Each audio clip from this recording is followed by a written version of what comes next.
एक समय की बात है कि एक जंगल में एक शेर अपनी शेरनी के साथ रहता था। दोनों में बहुत ही बड़ा प्रेम था।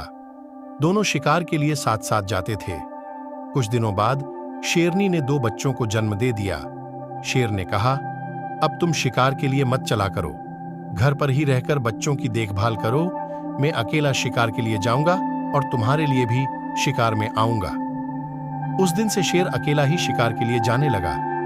शेरनी घर पर रहकर दोनों बच्चों का पालन पोषण करने लगी। एक दिन जब शेर शिकार के लिए गया तो पूरे दिन घूमने के बाद भी उसे कुछ नहीं मिला। वापस लौटते समय उसने लोमड़ी के बच्चे को अकेले घूमते हुए देखा। आज शेरनी के लिए कुछ भोजन नहीं मिला है, क्यों ना इस लोमड़ी को ले चलूं? ऐसा सोच के शेर ने उस बच्चे को पकड़ लिया। शेर लोमड़ी के बच्चे को लेकर घर पहुंच गया। आज जंगल में इसके अलावा कुछ नहीं मिला। बच्चा समझकर मैं इसे मारकर खा नहीं सका। तुम इसे मारकर खा जाओ, शेर ने कहा। शेरनी बोली, जब तुम इसे बच्चा समझकर मार नहीं सके, फिर मुझसे क्यों कह रहे हो कि मैं इसे मारकर खाऊं? मैं इसे मारकर नहीं खाऊंगी। जिस प्रकार मैं अपने 2 बच्चों का पालन पोषण करती हूं, उसी प्रकार इसका भी पालन पोषण करूंगी। आज से मेरे 3 बच्चे हो गए हैं। शेरनी उसी दिन से अपने पुत्रों के समान ही लोमड़ी के बच्चे का भी पालन पोषण करने लगी। लोमड़ी का बच्चा भी शेर के दोनों बेटों के साथ पलने बढ़ने लगा। जब तीनों कुछ बड़े हुए तो साथ साथ खेलने कूदने लगे। शेर के बच्चे यह नहीं समझते थे कि वो दोनों शेर के बच्चे हैं और यह तीसरा लोमड़ी का बच्चा है।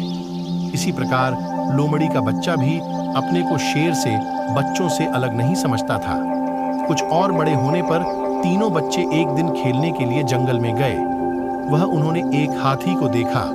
शेर के 2 बच्चे तो हाथी के पीछे लग गए, पर लोमड़ी का बच्चा उसे देखकर भयभीत हो गया। उसने शेर के बच्चों को रोकते हुए कहा, अरे उसके पीछे मत जाओ, वह हाथी है, तुम दोनों को पैरों से कुचल देगा। परंतु शेर के बच्चों ने लोमड़ी के बच्चे की बात नहीं मानी। वे हाथी को मारने के लिए उसके पीछे लग गए, परंतु लोमड़ी का बच्चा डर कर अपने मां के पास आ गया। कुछ देर बाद शेर के दोनों बच्चे लौटकर अपनी मां के पास आ गए। उन्होंने अपनी मां को कहा कि हमें जंगल में हाथी मिला। हम दोनों तो उसके पीछे भाग गए, लेकिन हमारा तीसरा भाई डर कर घर आ गया। लोमड़ी के बच्चे को गुस्सा आ गया। तुम दोनों अपने आप को वीर और कायर बता रहे हो, हिम्मत है तो आ जाओ, दोनों को जमीन पर गिरा दूंगा। शेरनी ने लोमड़ी के बच्चे को समझाते हुए कहा, तुम्हें अपने भाइयों के लिए ऐसी बात नहीं करनी चाहिए। वे मुझसे तुम्हारी शिकायत नहीं बल्कि सच बता रहे हैं। क्या तुम हाथी को देखकर डर नहीं गए थे?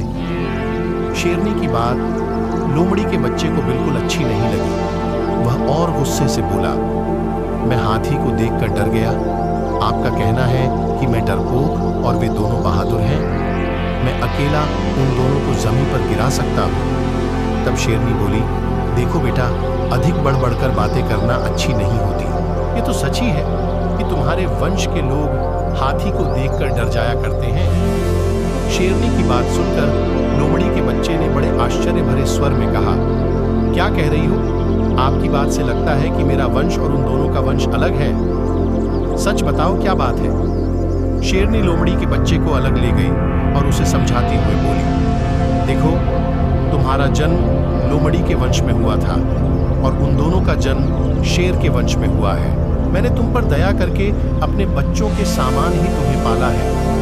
अब तुम बड़े हो गए हो। मैंने तुम्हारा पालन पोषण तो किया है, परंतु तुम्हारे सभी गुण लोमड़ी जैसे ही हैं, इसलिए तुम उस हाथी से डर गए।